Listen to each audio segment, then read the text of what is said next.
Damos muchas gracias al Señor que nos permite en este día poder adorar, bendecir su santo nombre. Como nación estamos en medio de un proceso electoral. Sin embargo, nuestro Dios reina. Él es el Rey del universo, Él es el soberano y nosotros queremos ahora exaltarle por medio de la predicación de su palabra. Quisiera pedirles en sus casas que vayan conmigo en sus Biblias a Mateo capítulo 22, Evangelio de Mateo capítulo 22, y voy a leer los versículos 15 hasta el 22. Dice así la palabra del Señor. Entonces se fueron los fariseos y deliberaron entre sí cómo atraparle, sorprendiéndole en alguna palabra. Y le enviaron sus discípulos junto con los herodianos, diciendo: Maestro, sabemos que eres veraz y que enseñas el camino de Dios con la verdad y no buscas el favor de nadie porque eres imparcial. Dinos pues, ¿qué te parece? ¿Es lícito pagar impuesto al César o no? Pero Jesús, conociendo su malicia, dijo: ¿por qué me ponéis a prueba, hipócritas? Mostradme la moneda que se usa para pagar este impuesto. Y le trajeron un denario. Y él les dijo: ¿de quién es esta imagen y esta inscripción? Ellos le dijeron: del César. Entonces él les dijo: pues dad al César lo que es del César y a Dios lo que es de Dios. Y al oír esto se maravillaron y dejándole se fueron. Una vez más vamos a aclamar al Señor para pedirle su bendición por la predicación de su palabra. Padre bendito, enos aquí en momentos de necesidad. Mira, oh Señor, nuestra nación y míranos a nosotros como cristianos que vivimos en esta nación. Te rogamos, oh Padre bueno, que por encima de la debilidad del predicador tú traigas tu palabra con poder, tú le hables a tu pueblo. Y, oh Señor, bendícenos en este tiempo de exposición. Ayúdanos, oh Padre bueno, que Cristo, como cantábamos hace un momento, pueda ser exaltado por medio de la predicación de tu palabra, porque en su nombre te lo imploramos. Amén y amén. En estos días en que hemos estado envueltos en un intenso y difícil periodo electoral como país, los pastores hemos querido traer algunas perspectivas bíblicas de manera que podamos actuar como buenos ciudadanos de dos reinos, que es el título de este mensaje, no solo durante las elecciones, sino también después de que salgan electas las autoridades civiles.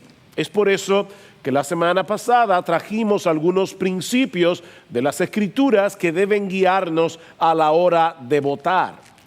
Bueno, lo que queremos hacer ahora es extraer algunas aplicaciones prácticas de este conocido pasaje del Evangelio de Mateo que nos ayuden a responder piadosamente como ciudadanos que somos de esta nación por la providencia divina, independientemente de los resultados de este proceso electoral. Porque miren, mis hermanos, podemos estar seguros, completamente seguros, de que salga quien salga, no vamos a estar completamente satisfechos con todos los candidatos que sean elegidos. Y la pregunta que quisiera responder en esta mañana es: ¿cómo debemos reaccionar los cristianos ante esa realidad?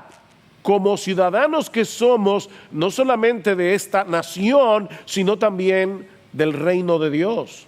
Bueno, las palabras de Jesús en Mateo capítulo 22, versículo 21, nos ayudan a poner esa dualidad en perspectiva. Dad al César lo que es del César, pero dad a Dios lo que es de Dios. Ahora, antes de explicar estas palabras y ver sus implicaciones, permítanme tomar unos minutos para poner este texto en su contexto. Estas palabras del Señor fueron pronunciadas en respuesta a una trampa de los fariseos y los herodianos durante la semana de la Pasión, unos días antes de su muerte en la cruz. Vean una vez más los versículos 15 hasta el principio del 16.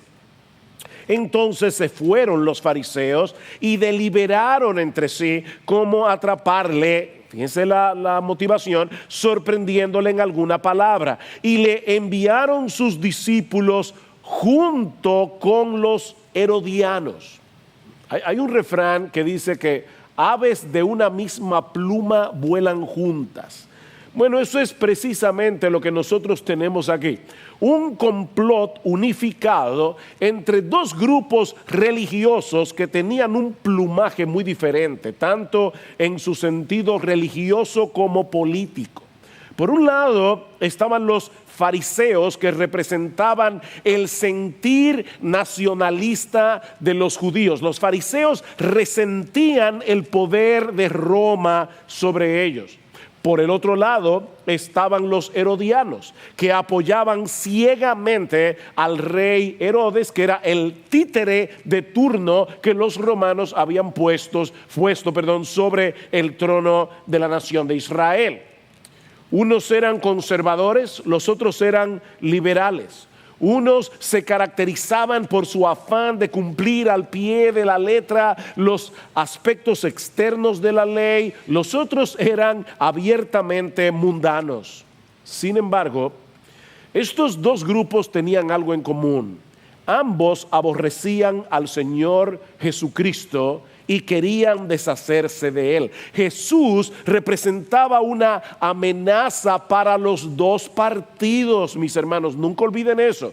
Jesús es una amenaza para los conservadores y para los supuestos progresistas. No me gusta para nada que se use esa palabra para señalar a las personas que se llaman a sí mismos progresistas porque lo quieren llevar al pasado, cuando éramos unos bárbaros. O sea, ellos son retrocistas, pero bueno, los progresistas, Jesús es una amenaza para aquellos que son defensores de la soberanía nacional y para los vendepatria, si son incrédulos. Lo que estoy tratando de decir, mis hermanos, es que no importa de qué lado de la verja se encuentre la incredulidad, siempre será antagónica a Cristo y a su evangelio. Así que estos dos grupos decidieron ponerse de acuerdo para colocar a Jesús en una posición incómoda y peligrosa, tanto delante del pueblo de Israel como delante de las autoridades romanas. Vean en la mitad del versículo 16. Viene esta comitiva y le dice al Señor: Maestro. Ellos comienzan con un halago. Sabemos que eres veraz y que enseñas el camino de Dios con verdad y que no buscas el favor de nadie porque eres imparcial. Dinos pues, ¿qué te parece? ¿Es lícito pagar impuesto al César o no?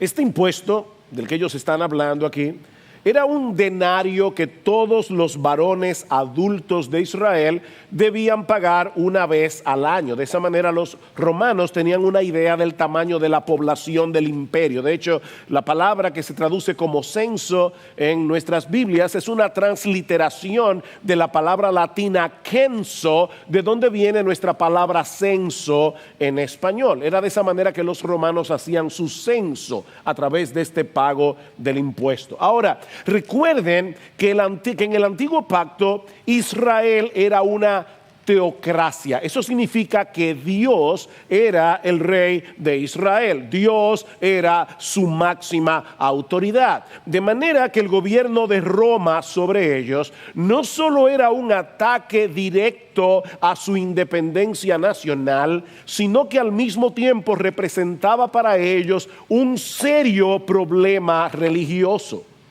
¿Debían ellos someterse a la dominación de un imperio pagano?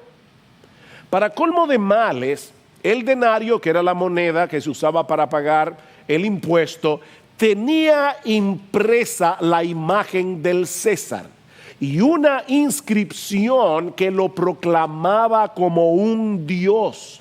Así que los judíos no solo odiaban este impuesto, sino que también odiaban la moneda y lo que esa moneda representaba. De hecho, a través de la historia, este impuesto había levantado muchos conflictos en la nación de Israel contra los romanos. Así que este era un tema candente que era difícil abordar sin despertar fuertes emociones entre los judíos. Ahora, fíjense cómo ellos habían puesto a Jesús entre la espada y la pared.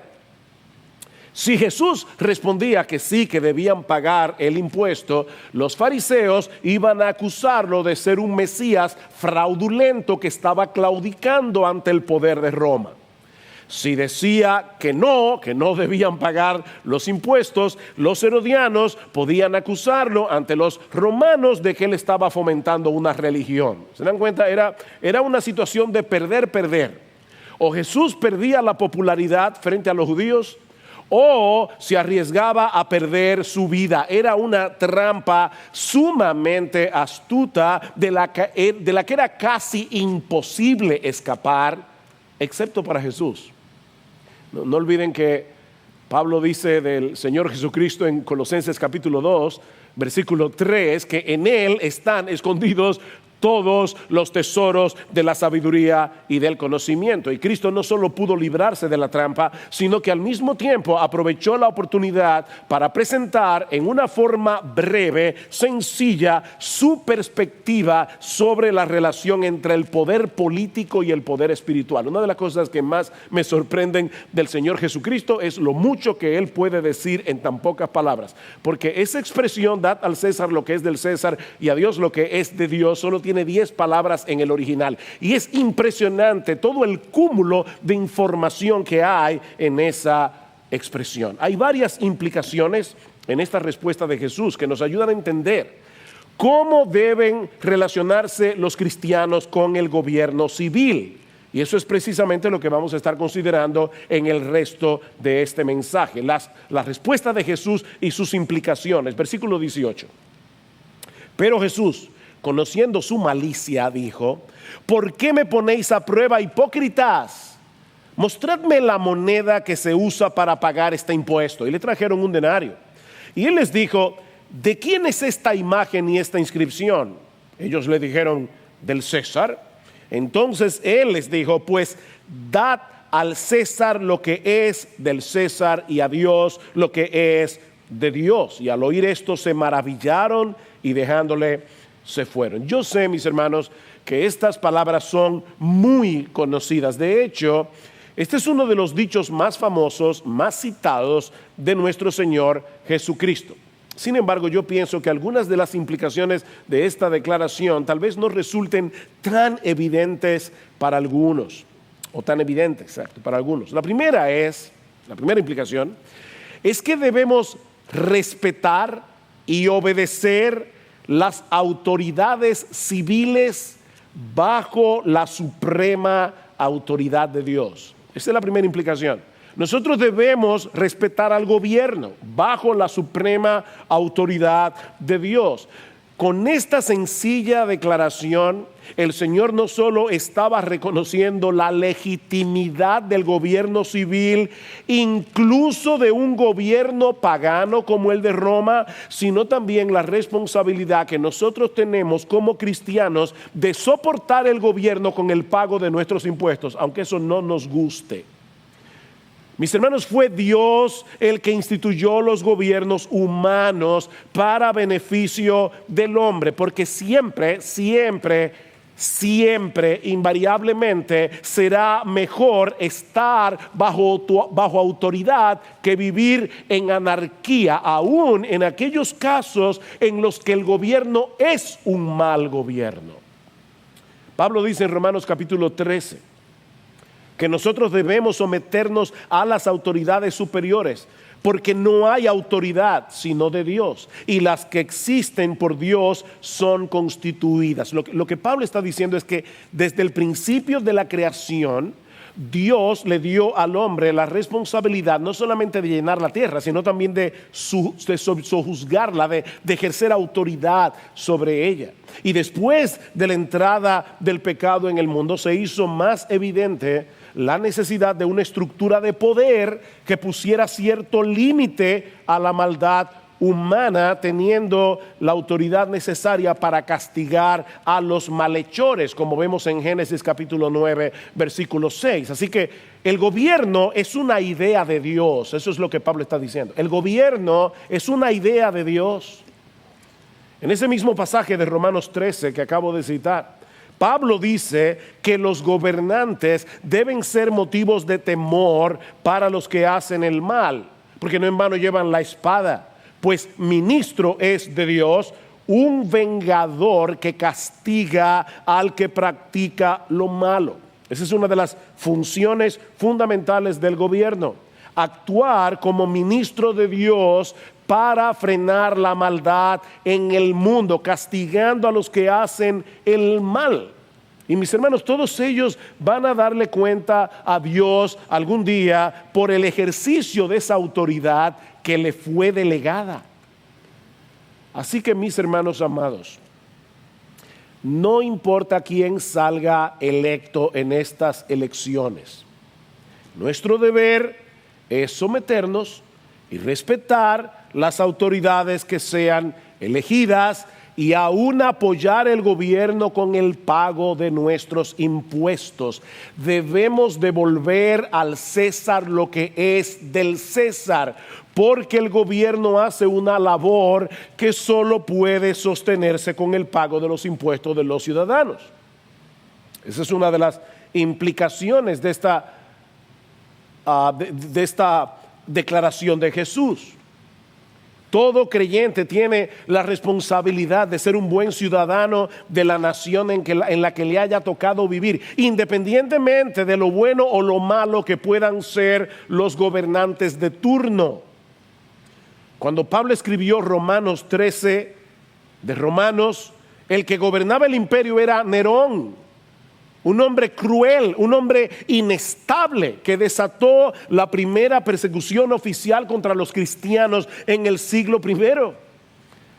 Pero aún así Pablo dice a estos creyentes que vivían en la capital del imperio que se sometieran a las autoridades y que pagaran sus impuestos. Dice Pablo más adelante: pagad a todos lo que debáis. Versículo 6 y 7 del capítulo 13, al que impuesto, impuesto, al que tributo, tributo, al que temor, temor, al que honor, honor. Mis hermanos, esa es una deuda que tenemos con los gobernantes. Dad al César las cosas que le pertenecen al César. Recuerden que un mal gobierno es mejor que ningún gobierno. Sí, debemos orar por un buen gobierno. Debemos ejercer el derecho al voto con esto en mente, como veíamos el domingo pasado. Pero gane quien gane en estas elecciones, debemos someternos a su autoridad. Esa es la voluntad expresa de Dios en su palabra. Si los creyentes del primer siglo debían apoyar al gobierno de Roma con sus impuestos, yo me pregunto, ¿existe algún otro gobierno que nosotros no podamos apoyar con el nuestro? ¿Con nuestro impuesto? No se olviden, mis hermanos, que ese fue el gobierno que ejecutó la sentencia de muerte sobre Cristo. Ese fue el gobierno que martirizó a un montón de cristianos durante los primeros 3 siglos de la historia de la iglesia. Y aún así Pablo dice, ¿saben qué? Páguenle sus impuestos a ese gobierno. Como dice Mark Dever, es como si Jesús estuviera diciéndole a los judíos: paguen sus impuestos, aunque con ese mismo dinero ellos van a pagar el salario de los que traspasarán mis manos y mis pies en la cruz del Calvario. No porque lo que ellos están haciendo sea correcto, sino porque la existencia del gobierno refleja el carácter de Dios. Ese mismo gobierno iba a traspasar a Cristo en la cruz, y Cristo está diciendo: paguen los impuestos, paguen sus impuestos. Pero en segundo lugar, también aprendemos de este pasaje que si bien podemos separar la iglesia y debemos separar la iglesia y el Estado, de ninguna manera podemos separar la religión y la política. Voy a repetir eso otra vez porque yo creo que hay personas que no entienden este concepto. Nosotros debemos separar la iglesia y el Estado, pero de ninguna manera podemos separar la religión de la política. Hermanos, déjenme hacerles una pregunta. La respuesta de Jesús en Mateo 22:21, ¿era política o era teológica? Esta respuesta, ¿era política o era religiosa? Dad al César lo que es del César y a Dios lo que es de Dios. Respuesta, ¿era político o religiosa? Respuesta, sí, sí. No se trata de una cosa o la otra. Son las dos cosas a la vez. Cuando el Señor toma la moneda en su mano y le pregunta a los judíos, ¿de quién es esta imagen? Ellos responden, de César. El Señor estaba tratando de hacer una conexión aquí, que es tanto política como religiosa, entre la imagen y nuestro deber. La moneda tenía la imagen del César porque él fue que acuñó esa moneda. Esa moneda representaba el poder que el César o Roma tenía sobre ellos como nación. Esa es la parte de la respuesta que tiene connotaciones políticas. El hecho de que ellos tuvieran que hacer uso de una moneda que tenía impresa, grabada la imagen del César, era un recordatorio constante de la autoridad que Roma tenía sobre Israel. Así que ellos no tenían más opción que pagar el impuesto del imperio. Pero esa no era la única obligación que ellos tenían, ¿verdad? Dad al César lo que es del César, pero dadle a Dios lo que es de Dios. Y la pregunta es, ¿y qué es lo que le pertenece a Dios? Bueno, aquello que lleva su imagen. ¿Ven la conexión? Así como la imagen del César estaba en la moneda, la imagen de Dios está impresa en todos nosotros por creación, porque fuimos creados a su imagen y a su semejanza. De hecho, no tiene algo interesante en estas palabras del Señor Jesucristo. Recuerden que en la inscripción de la moneda no solamente estaba la imagen del César, sino que decía que él era Dios. Él era un Dios. Bueno, lo que Jesús está separando aquí claramente es al César de Dios. Él está diciendo, no, César no es Dios. Dad al César lo que es del César, pero dadle a Dios lo que es de Dios, porque el César y Dios no son la misma persona, son dos personas diferentes. Así que eso también tiene connotaciones políticas y tiene connotaciones religiosas. Hay que darle al César lo que le pertenece al César, el tributo impuesto por Roma, pero hay que darle a Dios lo que es de Dios. Todo lo que nosotros somos porque fuimos creados a su imagen y semejanza. Por otra parte, Jesús está diciendo implícitamente que el mismo César es una criatura que se encuentra bajo la suprema autoridad de Dios.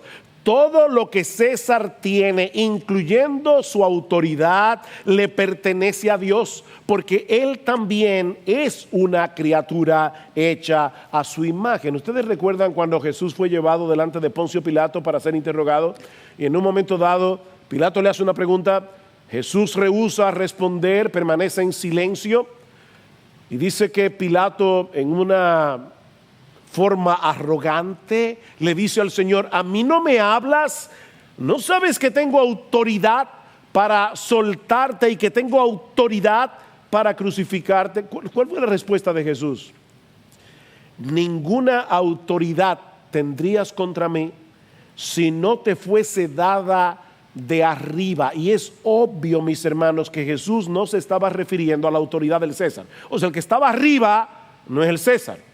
El que está arriba es Dios. No existe autoridad humana en todo el planeta que no haya derivado su autoridad de Dios mismo. De manera que esta respuesta de Jesús tiene profundas implicaciones políticas y profundas implicaciones teológicas. Mis hermanos amados, cada vez que nosotros proclamamos que Jesús es el Señor, estamos confesando que Él es nuestra máxima autoridad, no solo en la esfera de lo espiritual. Él es nuestra autoridad en todas las áreas de nuestra vida. Él es la máxima autoridad del universo para determinar lo que está bien y lo que está mal. No en la iglesia, para determinar lo que está bien y lo que está mal en todo el planeta Tierra. Él es la autoridad. Cuando Él dice que la vida de un ser humano comienza desde el mismo momento de la concepción, Él está declarando que el aborto es un asesinato. Si Él nos dice en su palabra que el matrimonio es entre un hombre y una mujer, cualquier otra definición del matrimonio viene a ser una aberración. Eso no se decide por la opinión de la mayoría, eso se define por la suprema autoridad de Jesús. Y cuando los políticos del mundo, cuando los legisladores, cuando los gobernantes dicen otra cosa, no es porque están siendo religiosamente neutrales, sino porque se están apoyando en otra religión y en otros dioses. Es así de simple. Son idólatras. Mis hermanos, toda legislación posee una base religiosa que la sustenta, independientemente de que los políticos quieran reconocerlo o no. Es por eso que hemos estado diciendo y lo hemos dicho muchas veces que excluir a los cristianos del foro público en el que se discuten temas como el aborto, como el mal llamado matrimonio homosexual, porque eso no es ningún matrimonio, sobre la base de que nuestros argumentos son religiosos, es completamente absurdo. Porque es imposible discutir sobre la moralidad de las leyes sin tomar como punto de partida alguna presuposición religiosa. Así que sí, mis hermanos, debemos mantener la distinción entre la iglesia y el Estado, porque ambas instituciones poseen funciones diferentes que deben ser claramente definidas. El Estado tiene el poder de la espada para castigar al que hace lo malo. La iglesia tiene las llaves del reino para determinar quiénes pertenecen al reino de los cielos y quiénes no. Mientras el Estado tiene la obligación de mantener el orden civil, la iglesia ha sido comisionada por Cristo a ser discípulos en todas las naciones, proclamando el evangelio a los perdidos y edificando a los creyentes. Pero hay ocasiones en que la función de ambas instituciones se solapan. Ambas instituciones en ocasiones se solapan porque ambas se encuentran bajo la suprema autoridad de Dios y porque al predicar el evangelio de una forma u otra estaremos confrontando los dioses falsos que sustentan muchas de las leyes promovidas por los gobiernos. La iglesia no está llamada ni a controlar ni a fiscalizar al Estado. Pero si predicamos todo el consejo de Dios, tarde o temprano estaremos tocando aquellos temas que son fundamentales para la promulgación de nuestras leyes, tales como la santidad de la vida, la santidad del matrimonio, la identidad humana, la libertad de conciencia y un largo etcétera. Hay una tensión aquí que debemos manejar con cuidado. Cuando nos reunimos como iglesia, lo hacemos para adorar a Dios, para proclamar el evangelio, para edificar a los creyentes, no para hacer proclamas políticas. Pero al exponer fielmente todo el consejo de Dios y al exaltar a Cristo como el Señor de todo, haremos evidente la voluntad de nuestro Dios en todas las esferas de la vida humana, incluyendo el momento de ejercer el voto en una nación democrática. De manera que es imposible separar por completo la religión de la política y la política de la religión. Todo político es religioso, aunque sea ateo. Todo político es religioso y actúa como una persona religiosa en el desempeño de sus funciones, por más que se empeñen en negarlo. Nadie es neutral en este asunto. Pero ¿saben qué? De la misma manera, todo cristiano es político.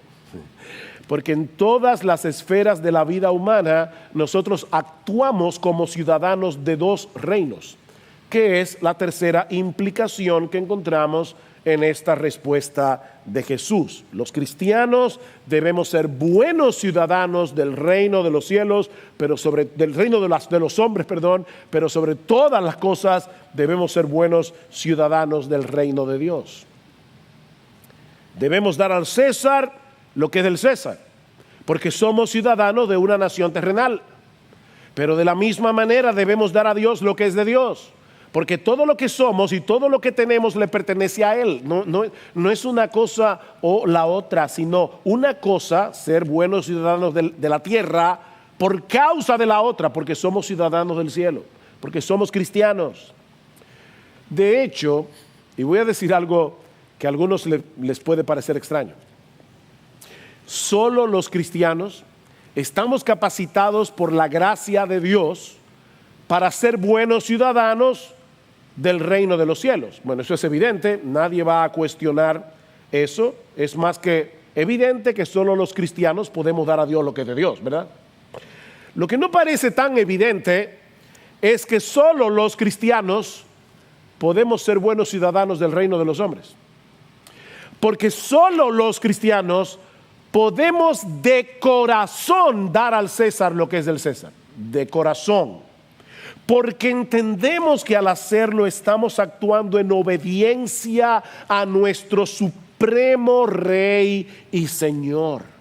O sea, nosotros somos buenos dominicanos porque tenemos a Jesucristo como nuestro Rey, o debemos ser buenos dominicanos porque tenemos a Cristo como nuestro Rey. Debemos aprender a vivir como buenos ciudadanos de ambos reinos. Somos ciudadanos del reino de Dios, que tenemos al mismo tiempo una ciudadanía terrenal. Tú no naciste en una nube, mi hermano. Tú naciste, si eres dominicano, en República Dominicana. Si eres chileno, en Chile. Si eres uruguayo, en Uruguay. Y así por el estilo. ¿Qué dice Proverbios capítulo 24, versículo 21? Teme al Señor y al Rey. Yo no puedo elegir entre una cosa o la otra. Teme al Señor y al Rey. Como dominicanos debemos vivir de tal manera que podamos mostrar en todo que somos ciudadanos del reino de los cielos. O como dice Pablo en Filipenses capítulo 1, versículo 27. En todo lo que hacemos, aún como dominicanos, a la hora de votar, por ejemplo, debemos comportarnos de una manera digna del Evangelio, dice Pablo. De una manera digna del Evangelio. El teólogo Albert Mohler lo dice de esta manera: los cristianos vivimos simultáneamente como ciudadanos de dos ciudades, una ciudad celestial y una terrenal. Una es eterna, la otra es pasajera, pero la ciudad terrenal es también el objeto de la benevolencia y de la compasión de Dios. Como cristianos somos instruidos en la Biblia a trabajar por el bien y el florecimiento de esta ciudad terrenal, así como trabajamos tanto como nos sea posible para que muchos vengan a ser ciudadanos de la ciudad celestial por medio de la fe en Cristo Jesús. Ven, buenos ciudadanos de ambos reinos. Pero finalmente, también aprendemos de este pasaje que la autoridad delegada del gobierno civil es limitada por la suprema autoridad de Dios. La autoridad delegada por Dios al gobierno civil es limitada por la suprema autoridad de Dios. Hay que dar al César lo que es del César, pero hay que dar a Dios lo que es de Dios. Y una autoridad está por encima de la otra. De manera que si la obediencia al César riñe con la autoridad suprema de Dios, entonces no hay opción. Tenemos que obedecer a Dios antes que a los hombres, como dijeron los apóstoles en Hechos capítulo 5, versículo 29. Mis hermanos, los cristianos no podemos darle a nadie nuestra máxima lealtad excepto a Dios. A nadie. Él está por encima de todos los reyes, de todos los presidentes, de todos los legisladores.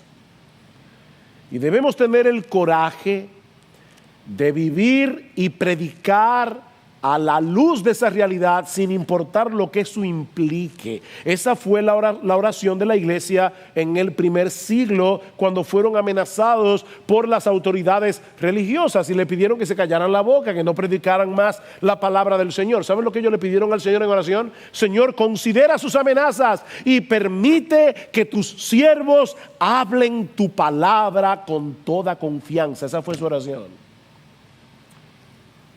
Danos coraje, Señor, danos valentía. Oh, mis hermanos, quiere el Señor concedernos ese mismo anhelo y esa misma petición, porque no siempre será fácil ser un buen ciudadano de estos dos reinos. Pero cuando tengamos que escoger entre una lealtad o la otra, no tenemos ni siquiera que pedir sabiduría, porque ya sabemos lo que hay que hacer. Ni sabiduría hay que pedir. Más bien tenemos que pedir por coraje, tenemos que pedir por valentía para hacer lo que sabemos ya de antemano que tenemos que hacer.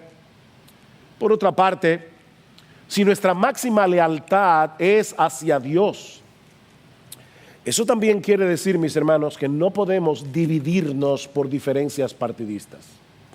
Si nuestra máxima autoridad es Dios, no podemos dividirnos por diferencias partidistas.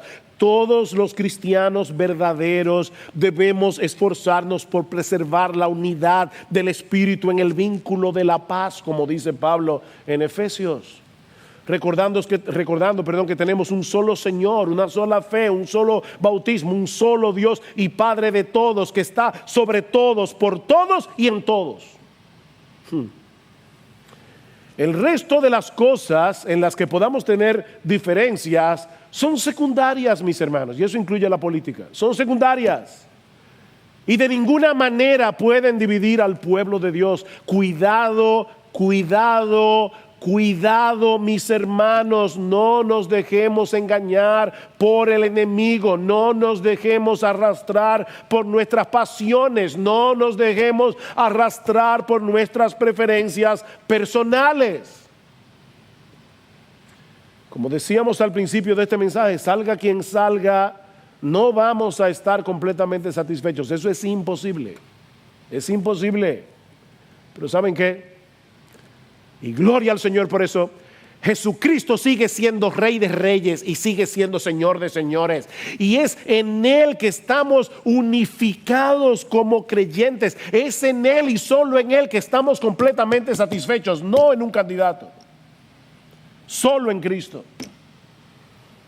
Oh, mis hermanos, que el Señor se apiade de nuestra nación al concedernos en su gracia común autoridades que gobiernen para el bien de la sociedad dominicana, y que nosotros como cristianos sigamos adornando el evangelio en el que hemos creído, siendo buenos ciudadanos del reino de los cielos, pero siendo también buenos ciudadanos de esta nación en la que nos ha tocado nacer, en la que nos ha tocado vivir por la bendita providencia de Dios. Que el Señor bendiga su palabra. Vamos a orar. Señor, una vez más nos acercamos a ti en esta mañana. Y una vez más queremos rogarte, oh bendito Rey, que tú tengas misericordia, Señor. Que tú tengas misericordia de nuestra nación. Que tú nos libres de hombres malos, que tú nos libres de disturbios. Oh Señor, y sobre todas las cosas, no nos des ni los gobernantes ni los legisladores que merecemos como una nación idólatra y apóstata. Danos gobernantes según tu misericordia, Señor. Oh, ten misericordia de esta nación, oh Padre bueno, y detén el mal. Detén el mal, oh Padre bueno, y ayúdanos. Pero ayúdanos a ser buenos ciudadanos. Salga quien salga electo, Padre bueno, para que en todo podamos adornar la doctrina de nuestro gran Dios y Salvador Jesucristo, en cuyo nombre pedimos estas cosas. Amén y amén.